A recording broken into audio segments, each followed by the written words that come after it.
Hi, and welcome back to Mental Override. My name is Adam, and I teach you how to overcome fear and live intentionally. So today's topic, it's about alignment. What is alignment? Why do we need alignment? Well, I started thinking about alignment today because my derailleur wasn't working right, and I was grinding my gears. I tried doing some micro shifts. I'm running the GX Axis T-Type, I guess the XO derailleur, and the micro shifts weren't working. Then I tried switching the gears, and that wasn't working. And I was putting down all this power, and I just kept having this terrible, terrible resistance. I ended up having to put on a new chain. My chain was stretched, and it was done. And it got me thinking about alignment and what is alignment. See, mental override is taking deliberate action in spite of our fears, because fear stops us from having the life that we want. So I wanted to kind of examine this a little bit deeper.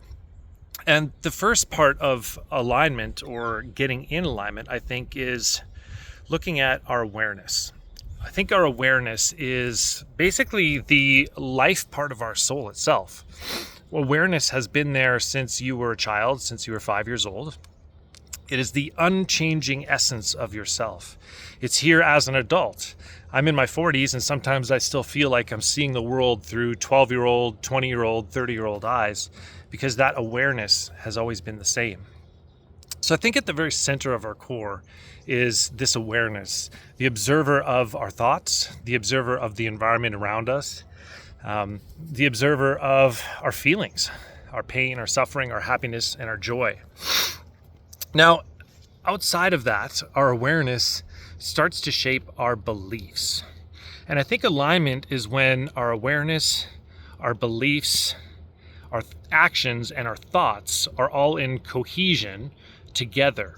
They all are in synchronicity together.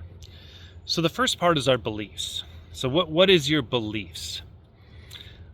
Let's just pretend you had a glass of water, and you'd say to yourself, is there poison in that glass? Is there not poison in that glass? Do you drink it or do you not drink it? Well, if you were to drink the water and say, I still think it's poison, did you really believe it?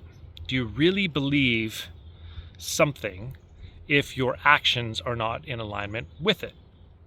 Now, I think there's always a bit of a tug between our thoughts, beliefs, and our actions, but I think alignment is where our beliefs result in the same actions as our beliefs. So there's a couple things to think about with our beliefs. We have our inherited beliefs, things that we've always just assumed. You know, I've heard it said, have a healthy disregard for everything that you believe is normal.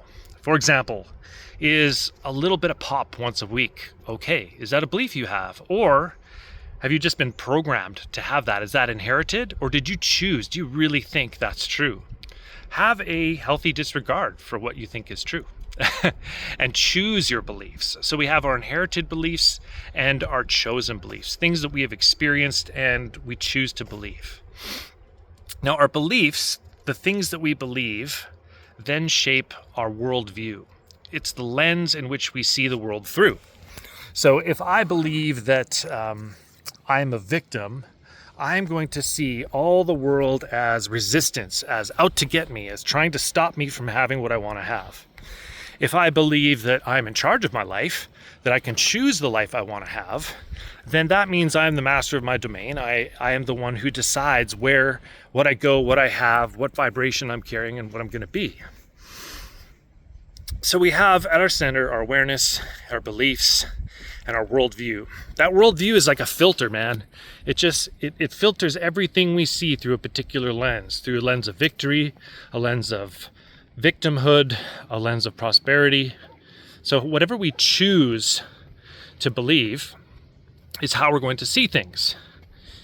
Now, our worldview then shapes our actions.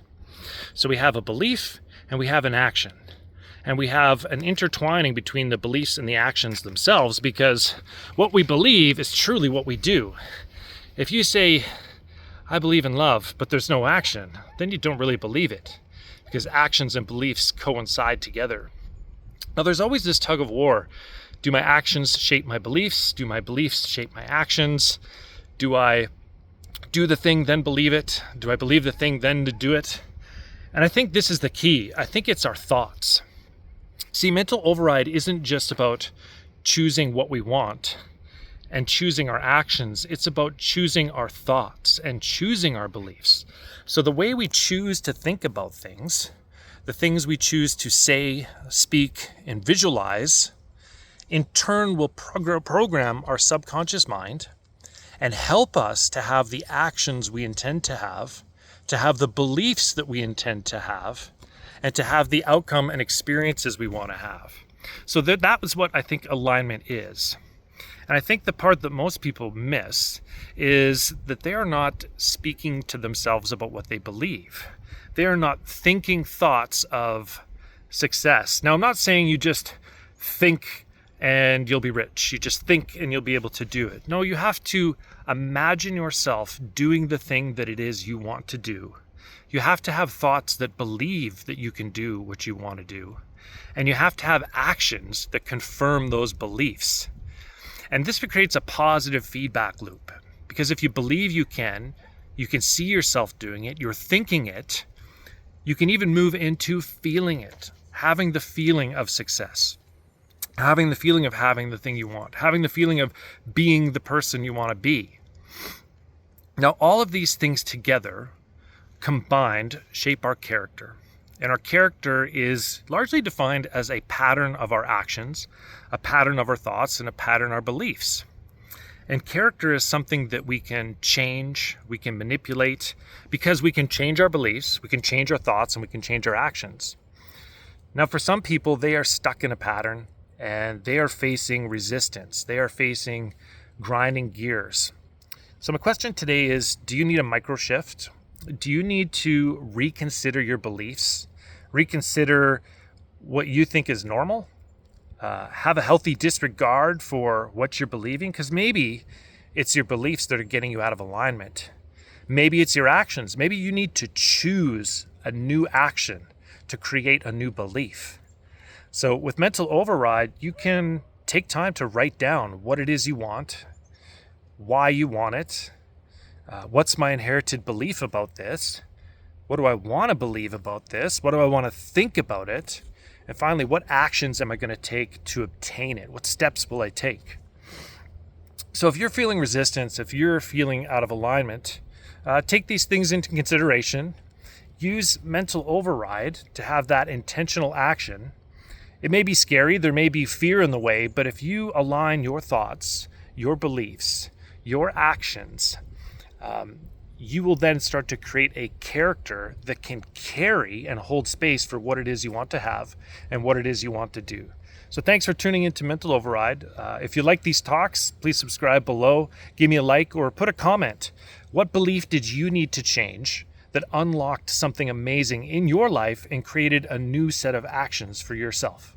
Have a good day.